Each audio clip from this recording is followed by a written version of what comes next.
चलिए हम डिस्कस कर रहे हैं सीपीसीटी एग्जाम्स में आए वाले जो क्वेश्चंस है उनके बारे में। ठीक है, तो अगली सीरीज में हम बात करेंगे कुछ और नए क्वेश्चंस के बारे में। देखिए यहाँ आपको पहला क्वेश्चन देखने को मिल रहा है, एमएस एक्सेल विंडो में कौन सा क्षेत्र मान और फॉर्मूला प्रविष्ट करने देता है। मतलब जो जो एरिया है कौन सा जो कि वैल्यू और जो कि फॉर्मूला प्रविष्ट करने देता है। तो मैं आपको लेकर चलता हूँ पहले एक्सेल में। एक्सेल हम ओपन करते हैं यहाँ से और यहाँ पे देखने को मिलता है। देखिए नई वर्कशीट हमने बनाए हैं। तो जब भी हम कोई वैल्यू टाइप करते हैं, मान लीजिए हमने वैल्यू टाइप करे SSW एजुकेशन, ठीक है, ये हमने SSW एजुकेशन टाइप करे। जब हम इस सेल में, देखिए ये सेल है, ये जो चौकोर बॉक्स है इसको सेल बोलते हैं। सेल में हम अगर कुछ टाइप करते हैं तो कहाँ जाकर दिख रहा है हमको, देखिए यहाँ पे दिख रहा है। इसी को बोलते हैं फॉर्मूला बार, यानी कि यहाँ पे वैल्यू भी टाइप हो रही है। और दूसरी चीज़, अगर हम यहाँ पे फॉर्मूला टाइप करते हैं, जैसे मान लीजिए 20, 50 या कुछ और हम यहाँ पे नंबर दे देते हैं और इक्वल करके हम सम लगाते हैं, ब्रैकेट करके हम जो वैल्यू है C2 लिखते हैं यहाँ पे सेल की एड्रेस, और दूसरी लास्ट सेल की एड्रेस कॉलन लगा के लिखते हैं C5 इस प्रकार, और एंटर करते हैं। तो यहाँ वैल्यू टाइप है, परंतु यहाँ हमने फंक्शन लगाया तो फंक्शन यहाँ दिख रहा है। तो दोनों चीज़ कहाँ दिख रही है, फॉर्मूला बार में। यानी कि जब भी हम एक्सेल में कोई वैल्यू टाइप करते हैं या फिर फॉर्मूला टाइप करते हैं तो वो कहाँ दिखाई देता है, वो दिखाई देता है आपका फॉर्मूला बार में। इसके अलावा होम टैब की अगर बात करें तो होम टैब में आप चलिए, होम टैब में आपको देखिए विभिन्न प्रकार के ऑप्शंस मिलेंगे जो कि ग्रुप में कलेक्ट हुए हैं। देखिए ग्रुप है, क्लिपबोर्ड, फॉन्ट है, अलाइनमेंट है, नंबर है, स्टाइल है, सेल्स है, एडिटिंग है, ये आपको देखने को मिलेगा होम टैब के अंतर्गत। इसके अलावा इंसर्ट टैब की अगर मैं बात करूँ तो इंसर्ट टैब में आपको क्या क्या मिलते हैं, देखिए टेबल मिलता है ग्रुप के रूप में। टेबल के अंदर बहुत सारे ऑप्शन, पिवट टेबल है, एडिन्स मिलता है, चार्ट मिलता है, टूर मिलता है, इसके बाद स्पार्क लाइंस मिलती है, इसके अलावा फिल्टर्स है, लिंक है, ये सभी चीज़ें आपको देखने को मिलती है इंसर्ट में। पेज लेआउट टैब की अगर बात करूँ एक्सेल में, तो एक्सेल में पेज लेआउट टैब आपको देखने को मिलता है, जहाँ काफ़ी इंपॉर्टेंट, जैसे थीम है, थीम तो हमको ज़्यादा उपयोग नहीं थी, परंतु पेज सेटअप जो है, पेज सेटअप के अंतर्गत ये सारे ऑप्शन, जैसे कि प्रिंट एरिया है, प्रिंट टाइटल है, मार्जिन, ओरिएंटेशन, साइज, बैकग्राउंड, ये सभी चीज़ें हमको बहुत इंपॉर्टेंट होती है। इसके अलावा आप देख सकते हैं स्केल टू फिट है, जहाँ पे आपको हाइट बिट देखने को मिल रही है। सीट के ऑप्शन है, ग्रिड लाइन और हेडिंग दिखाने और छिपाने का ऑप्शन दिया है। उसके अलावा अरेंज ऑप्शन दिए हैं। तो ये सारी चीज़ आपको देखने को मिलती है। तो फॉर्मूला बार इसका राइट आंसर हुआ। ठीक है, नेक्स्ट है ईमेल। तो ईमेल क्या होता है, ईमेल एक प्रकार का, हम बात करें, एक सेंडर है और एक है रिसीवर। ठीक है, ये दोनों किससे कनेक्ट है, ये दोनों हैं इंटरनेट से कनेक्ट। और इंटरनेट में अगर हम एक दूसरे से मैसेज भेजना चाहते हैं और प्राप्त करना चाहते हैं तो ईमेल यहाँ पे बहुत अच्छा माध्यम है। ईमेल को हम इस तर्ज पे ले सकते हैं कि देखिए यहाँ पे पोस्ट ऑफिस जो था ऑफलाइन मोड था, परंतु उसी का ऑनलाइन मोड क्या हो गया, ईमेल हो गया। तो ईमेल का मतलब हो गया इलेक्ट्रॉनिक, मेल मतलब हो गया पोस्ट, ठीक है, और पोस्ट मतलब मेल। और अगर उसमें इंटरनेट का प्रयोग करें, इंटरनेट के प्रयोग करके करने लगे तो वो इलेक्ट्रॉनिक मेल हो जाता है। यानी कि आंसर इस हिसाब से रहेगा, इलेक्ट्रॉनिक माध्यमों से पत्र, संदेश और मेमो का आदान प्रदान करना। तो बात कर लेते हैं ईमेल के बारे में। तो देखिए ईमेल होता क्या है, ईमेल का मतलब होता है इलेक्ट्रॉनिक मेल। और ईमेल एक ऐसा सिस्टम है जिसमें एक सिस्टम यूज़र किसी दूसरे यूज़र को संदेश यानी कि मैसेज और जो इन्फॉर्मेशन है वो आदान प्रदान कर सकता है। इन सूचनाओं के आदान प्रदान के लिए जो है कम्युनिकेशन नेटवर्क उपयोग किया जाता है। अब वो वायर वाला भी हो सकता है और वायरलेस भी हो सकता है। ठीक है, वायर आपको पता 3 प्रकार के यूज़ किए जाते हैं, twisted cable wire, coaxial cable और फाइबर ऑप्टिक केबल, जिसमें सबसे महंगा आपको ट्विस्टेड फाइबर ऑप्टिक में आता है। इसके अलावा वायरलेस सैटेलाइट वगैरह, उससे हम सीधे वायरलेस से कनेक्ट हो सकते हैं। और ईमेल का प्रयोग हम कर सकते हैं इंटरनेट से कनेक्ट होकर। ईमेल का प्रयोग करके हम विभिन्न सॉफ्टवेयर यूज़ में लाए जाते हैं। और ईमेल करने के लिए जो है आवश्यकता, मतलब यहाँ पे ईमेल करने के लिए यहाँ पे आवश्यकता नहीं है कि ईमेल भेजने वाला और प्राप्त करने वाले का पास जो है समान कंप्यूटर, यानी कि डिफरेंट कंप्यूटर भी हो सकते हैं, अलग अलग कंप्यूटर कॉन्फ़िगरेशन वाले व्यक्ति भी यहाँ पे ईमेल से आदान प्रदान कर सकते हैं अपने मैसेज का। इसके अलावा स्ट्रक्चर ऑफ ईमेल की अगर बात करें तो यहाँ पे ईमेल एड्रेस होता है। ईमेल एड्रेस क्या होता है, एक तो भेजने वाले का, किसके द्वारा भेजा जा रहा है, और एक प्राप्त करने वाले का, जिसके द्वारा प्राप्त किया जा रहा है। ठीक है, उसके अलावा हेडर की अगर बात करें तो हेडर में आपको टू BCC CC ये सारी चीज़ देखने को मिलता है। बॉडी में आप जो मैसेज लिखते हो, सिग्नेचर में किस व्यक्ति के द्वारा भेजा जा रहा है वो पहचान चिन्ह रहती है, और अटैचमेंट के द्वारा क्या भेजा जा रहा है वो आपको देखने को मिलता है। तो चलिए एक बार ईमेल आपको मैं दिखा देता हूँ अच्छे से। हम खोलते हैं गूगल क्रोम हम खोलते हैं और यहाँ पे हम देखिए, यहाँ पे ईमेल खोल लेते हैं। यहाँ मैं चलता हूँ, ईमेल खोलते हैं। यहाँ देखिए जीमेल आपको दिया है। जीमेल अगर आपकी आईडी पहले से बनी है तो जीमेल आपको देखने को मिलेगा। ठीक है, मतलब यहाँ पे आईडी आपकी खुल जाएगी लॉगिन पासवर्ड डालकर, और नई बनी है तो आप क्रिएट कर सकते। तो यहाँ से आप देखिए, यहाँ साइड में आपको प्लस का बटन यानी कंपोज दिख रहा है। तो यहाँ न्यू मैसेज जैसे आया तो आपको देखिए ऊपर दिख रहा है सबसे पहले टू, यानी किसको भेजना है। जैसे हम भेजना चाहते हैं एक आईडी, तो यहाँ हमने आईडी लिख दी है, ठीक है।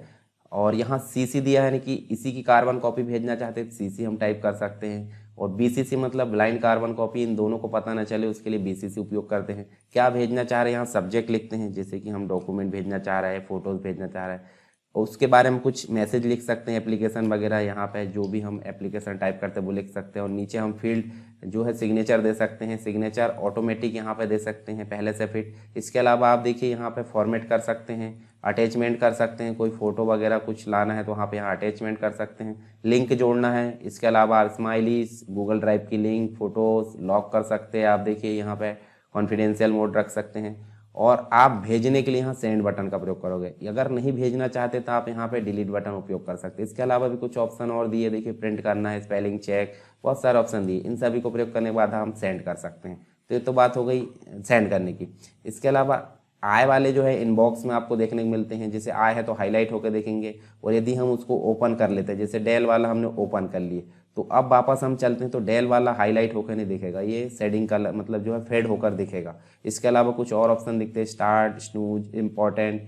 देखिए यहाँ पे अगर चलें तो देखिए आपको बहुत सारे ऑप्शन है आपको यहाँ पे देखने को मिलेंगे, ठीक है।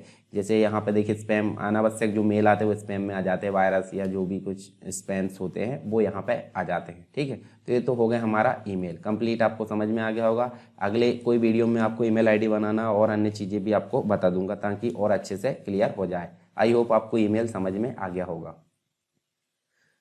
अगला क्वेश्चन है, विभिन्न ईमेल खातों को ईमेल किसके माध्यम से भेजे जाते हैं। तो सिंपल सी बात है, देखिए वेब में अगर कोई चीज़ हम सर्च करते हैं तो हमारी रिक्वेस्ट कौन पूरी करता है, वेब सर्वर।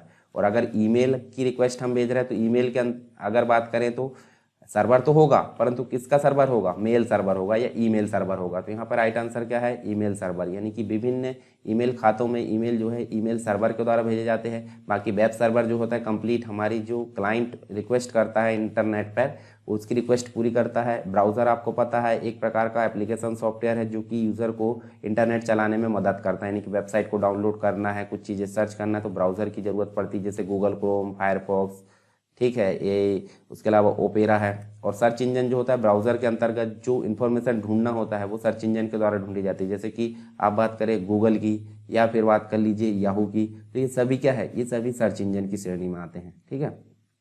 सर्वर हम देख सकते हैं, यहाँ देख सकते हैं सर्वर एक रिमोट या फिर सेंट्रल कंप्यूटर होता है जो कि नेटवर्क पर कस्टमर के लिए ईमेल, इलेक्ट्रॉनिक मेल संदेश को मतलब जो मैसेज उसको रखता है उसे मेल सर्वर कहा जाता है, ईमेल सर्वर कहा जाता है। एक मेल सर्वर पोस्ट ऑफिस के समान होता है जहाँ पे मेल को फाइनल डेस्टिनेशन पर भेजे जाने से पहले स्टोर और सॉर्ट किया जाता है, कहाँ कौन सी चीज़ें भेजे जाना है। यूज़र अपनी ईमेल का रिक्वेस्ट जो है करता है तो कॉन्टैक्ट जो है मेल सर्वर के साथ इस्टेब्लिश किया जाता है, तो तब क्लाइंट के कंप्यूटर में जो है सभी स्टोर्ड मतलब जो है करता है, ठीक है। एक जो मेल सर्वर है या ईमेल सर्वर, ये एक जो है कंप्यूटर सिस्टम होता है जहाँ पे हम देख सकते हैं ईमेल को भेजा और प्राप्त किया जाता है, सारी चीज़ों को मेंटेन किया जाता है, ठीक है। इसके अलावा बड़ी आईएसपी यानी कि इंटरनेट सर्विस प्रोवाइडर और सार्वजनिक जो ईमेल सेवा जिससे हम जीमेल और हॉटमेल और बहुत सारी होती है जो कि फ्री होती, ईमेल भेजने और प्राप्त करने के लिए यहाँ पर डेडिकेटेड जो हार्डवेयर है उसका उपयोग कर सकती है, ठीक है। इसके अलावा नेक्स्ट क्वेश्चन है, MS वर्ड 2007 में डिफ़ॉल्ट रूप से ब्लैंक प्रकार का डॉक्यूमेंट बनाने की अनुमति देता है। तो देखिए जब MS वर्ड की बात करें तो वहाँ पे आपको क्या बनाने को मिलता था, वहाँ आपको बनाने को मिलता था .doc, ठीक है, .doc आपको बनाने को मिलता था। परंतु जब 2007 की बारी आई तो 2007 से लेकर 2019 अभी वर्तमान की बात करें तो यहाँ आपको .docx देखने को मिलता है। तो 2007 पूछा है ना, 2007 पूछा है, docx आपको देखने को मिलेगा, ठीक है। तो ये जो है एक्सटेंशन होता है, यहाँ पे देख सकते हैं ये नोटपैड का है, ठीक है, ये आप देख सकते हैं .txt।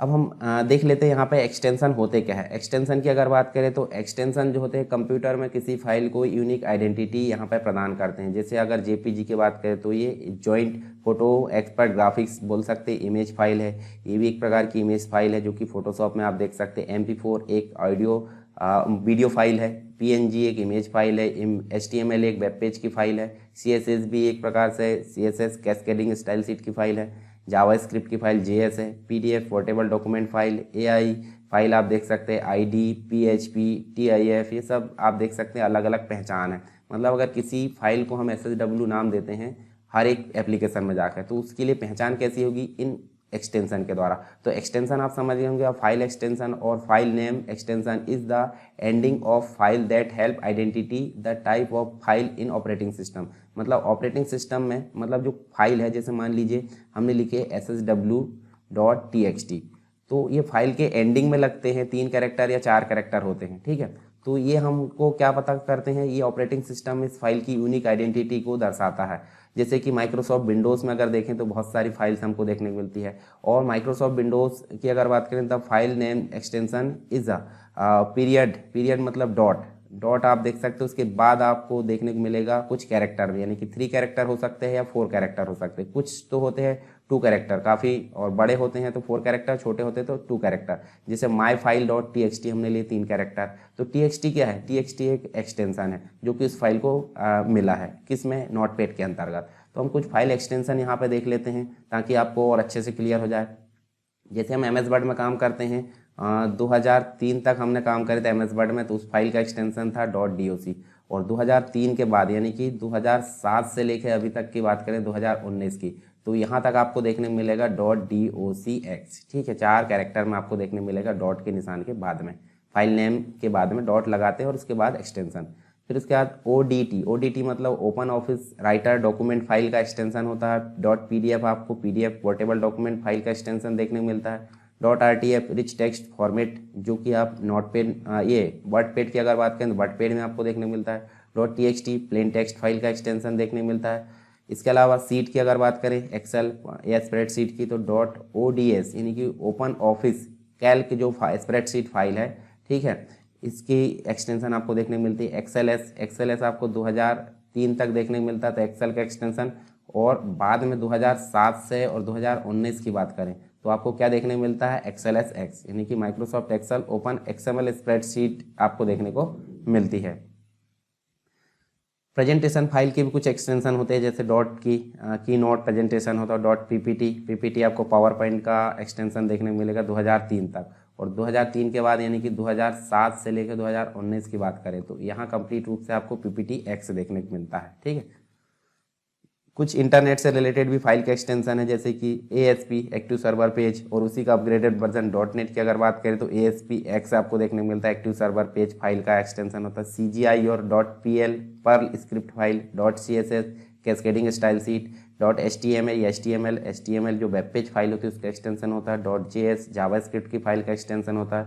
.JSP यहाँ जावा सर्वर पेज फाइल का एक्सटेंशन होता है। .PHP की बात करें तो PHP जो प्रोग्रामिंग है, पर्सनल होम पेज जिसे हम बोलते हैं, ठीक है, या pre processor hypertext pre processor जो होती है उसका एक्सटेंशन होता है। PY Python file Python programming का एक्सटेंशन होता है।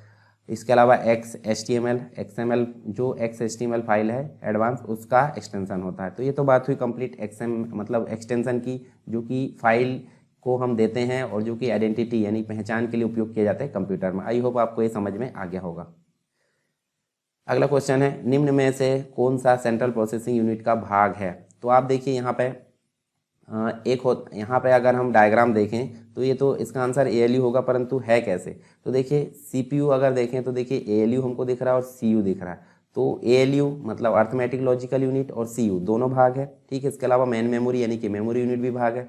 तो यहाँ पे आप देखिए ALU बस आंसर है। कीबोर्ड तो आपका इनपुट डिवाइस में आ जाएगा, प्रिंटर आपका आउटपुट डिवाइस में आ जाएगा, OMR भी आपका इनपुट में आ जाएगा, ठीक है। तो हम देख लेते हैं, देखिए कंप्यूटर के डायग्राम में यहाँ आप देखें तो आपको क्या देखने को मिलता है, कुछ इनपुट डिवाइस देखने को मिलती है, कुछ आउटपुट देखने को मिलती है। जब इनपुट डिवाइस के द्वारा मैसेज भेजा जाता है इनकोडर के थ्रू, उसको 0-1 में कन्वर्ट किया जाता है, रैम में रखा जाता है, रैम के थ्रू कैश में जाता है, कंट्रोल यूनिट उसको कंट्रोल करने का काम करती है, ALU उसको गणना करता है, और उसके बाद वापस आके ये आउटपुट में जाता है। जब सेव करना है तो सेकेंडरी स्टोरेज में चला जाता है, ठीक है। और कैश मेमोरी फास्ट मेमोरी होती है जो कि रैम और CPU के बीच में काम करती है। अगला क्वेश्चन है, डिस्क पर सभी डाटा को मिटाने के लिए प्रयोग की जाने वाली कमांड कौन सी है। डिस्क पर यानी कि जैसे हम DOS की बात करें तो DOS में आपको फॉर्मेट कमांड देखने को मिलेगी। अब DOS में आपको 2 प्रकार की कमांड देखने को मिलेगी। DOS में कभी भी कोई काम किया जाना है तो उसको बोलते हैं निर्देश, और निर्देश मतलब होता है कमांड, और कमांड जो होता है CMD करके हम कमांड प्रॉम्प्ट में टाइप करते हैं, और इसके साथ कुछ इनबिल्ट आती है जिसे हम इंटरनल कमांड बोलते हैं, और जो कुछ स्टोर करना पड़ता है, इंस्टॉल करना पड़ता है, उनको एक्सटर्नल कमांड बोलते हैं। तो इंटरनल कमांड CLS है, वॉल्यूम कमांड है, version command, path, delete, type, MD, CD. इसके अलावा आप देख सकते हैं रीनेम कमांड, प्रॉम्प्ट, कॉपी है, टाइम है, डेट है, पॉज है, डीआईआर। ये सब जो है इंटरनल कमांड होती है। कुछ एक्सटर्नल होती है जैसे कि बैकअप है, रिस्टोर है, चेक डिस्क यानी CHK DSK, ट्री है, डिस्क कॉपी, डिस्क कॉम्प यानी कंपेयर करना, डिस्क ऑन। इसके अलावा प्रिंट है, मूव है, अनडिलीट है, फॉर्मेट है, डिल ट्री है। ये सब जो है एक्सटर्नल कमांड की श्रेणी में आती है। MS वर्ड 2010 के इंसर्ट रिबन पर कौन सा विकल्प नहीं होता? तो जैसे मैंने बताया 2007 से और 2019 की बात करें तो कॉमनली बेसिक रूप से सभी चीज़ें सेम देखने को मिलती है, बस ग्राफिकली रूप से जो अपेरेंस है वो चेंज होते जाता है। तो आपको पूछा जा रहा है इनमें से कौन सा विकल्प जो है इंसर्ट में नहीं मिलता। देखिए शेप मिलता है, क्लिप आर्ट भी मिलता है, पेज नंबर्स मिलते हैं, तो थिसारस नहीं मिलता है। थिसारस कहाँ मिलता है? आप देखिए MS वर्ड की अगर बात करें तो MS वर्ड ओपन कर लेते हैं और MS वर्ड यहाँ से हम न्यू करके ये देखिए, जब हम बात करें इंसर्ट की तो इंसर्ट में जो पहले थिसारस देखते हैं, देखिए यहाँ पे आप देखोगे रिव्यू में आपको देखिए spelling and grammar, thesaurus, word count, इसके अलावा देखिए रीड अलाउड, बहुत सारे ऑप्शन आपको यहाँ नज़र आ रहा है, कमेंट वगैरह। तो ये कहाँ का है? रिव्यू का। जबकि इंसर्ट में आपको देखिए table, picture, shapes, icon, clip art, बहुत सारी चीज़ें, स्मार्ट आर्ट, चार्ट, ये सभी चीज़ें देखने को मिलती है यहाँ पे, हेडर एंड फुटर वगैरह। तो आपका जो आंसर है वो क्या है? थिसारस, यानी कि ये कहाँ मिलता है आपको? रिव्यू टैब में मिलता है। रिव्यू में स्पेलिंग एंड ग्रामर भी देखने को मिलती है। अगला जो है एक विशेष दृश्य, यानी कि जो देखने लायक यानी प्रेजेंटेशन, जो ऑडियो एनिमेशन है या फिर जो भी है, सारी चीज़ हम देते हैं पावर पॉइंट में। तो टेक्स्ट या कंटेंट में जो लागू किया जाता है वो सिंपल सी बात है, एनिमेशन है, पावर पॉइंट में हम देते हैं। पावर पॉइंट को हम जब ओपन करते हैं तो ऐसे पावर पॉइंट इस प्रकार से एंटर करते हैं। तो देखिए पावर पॉइंट एक प्रकार का प्रेजेंटेशन सॉफ्टवेयर है, ठीक है, जो क्या करता है, मतलब एक प्रकार से हमको जो है प्रेजेंटेशन बनाने में हमारी मदद करता है। तो यहाँ आप देख सकते हैं, जब हम यहाँ चलेंगे तो हमको क्या देखने को मिल रहा है यहाँ पे? ये देखिए यहाँ पे आपको देखने को मिल रहा है ये स्लाइड है, मतलब स्लाइड है और स्लाइड का व्यू यहाँ देखने को मिलता है। जब आप यहाँ पे क्लिक करके रखोगे तो न्यू स्लाइड आप देख सकते हैं, न्यू स्लाइड बना सकते हैं। और जब आप इसमें कोई चीज़ें लेकर आओगे, जैसे हम बैकग्राउंड फिल कर देते हैं, इसको मैं बंद करता हूँ। जब हम यहाँ बैकग्राउंड फिल कर देते हैं, कोई आकर्षक दे देते हैं और एनिमेशन में जाते हैं ट्रांजिशन में। ट्रांजिशन में आप देख सकते हैं इसमें अलग अलग प्रकार के इफेक्ट दे सकते हैं। देखिए ये देखिए अलग अलग प्रकार के इफेक्ट यहाँ पे आप दे सकते हैं।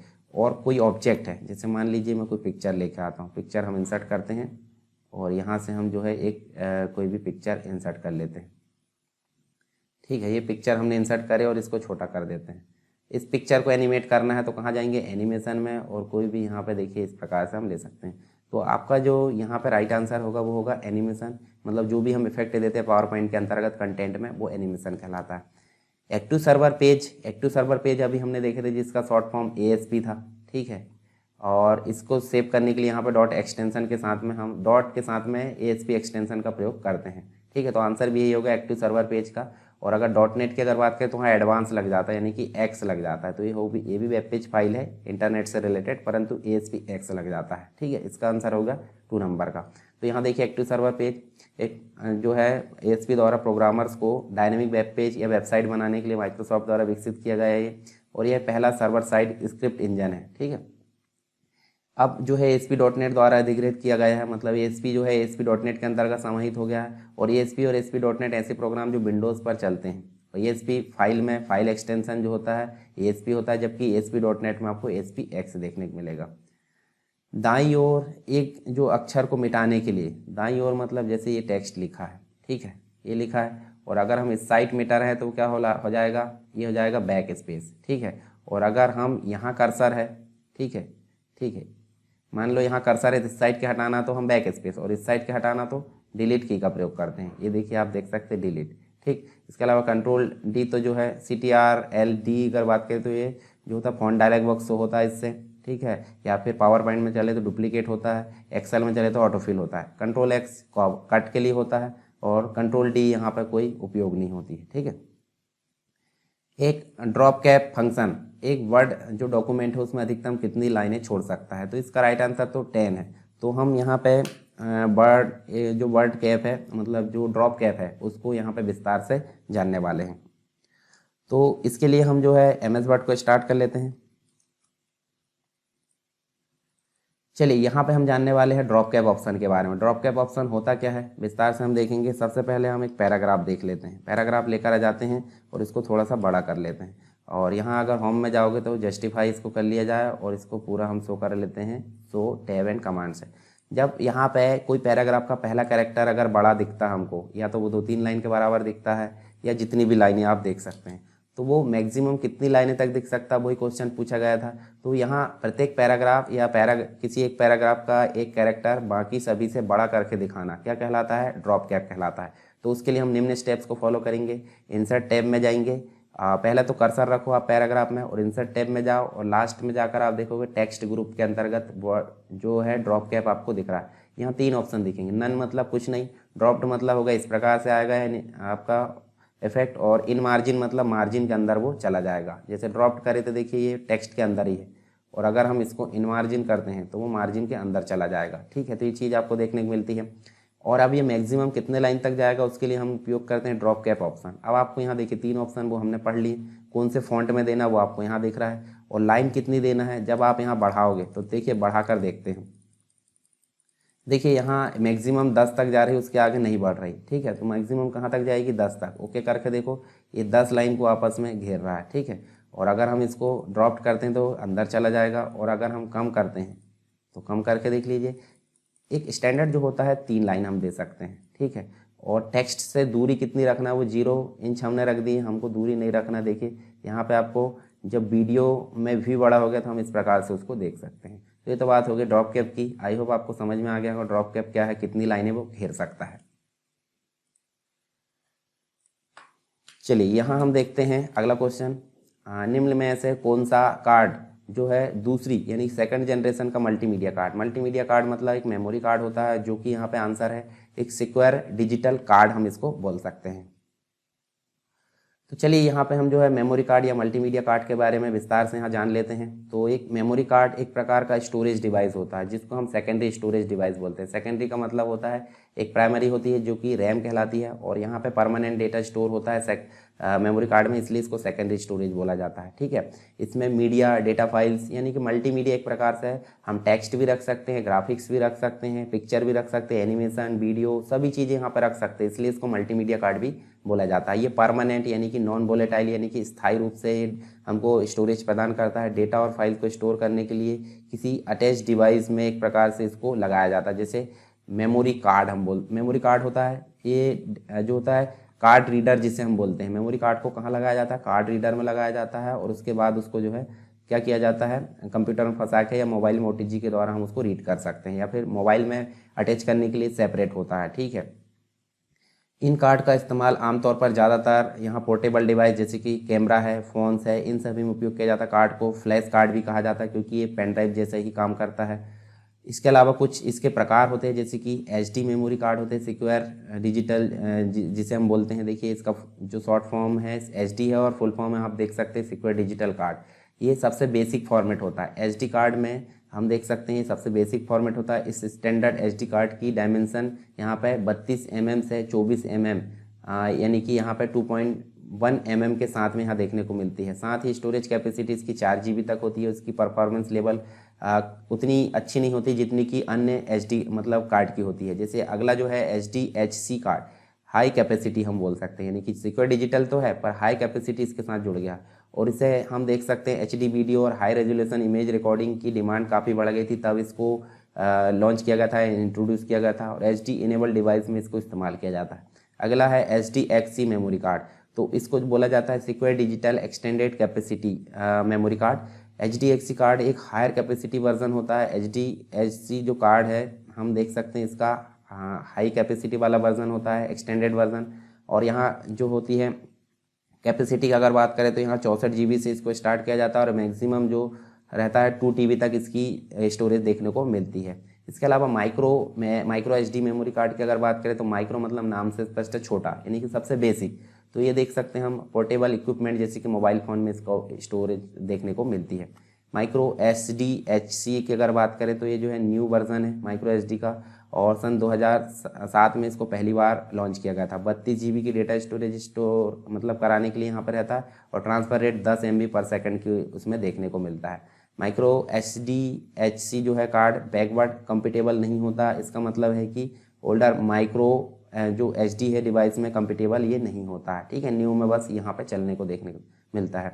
माइक्रो HDXC की अगर बात करें तो ये माइक्रो HDXC कार्ड की भी एक जो होता है 32 GB से 2 TB के अंदर इसमें स्टोरेज देखने को मिलती है। डेटा ट्रांसफ़र स्पीड काफ़ी फास्ट होती है।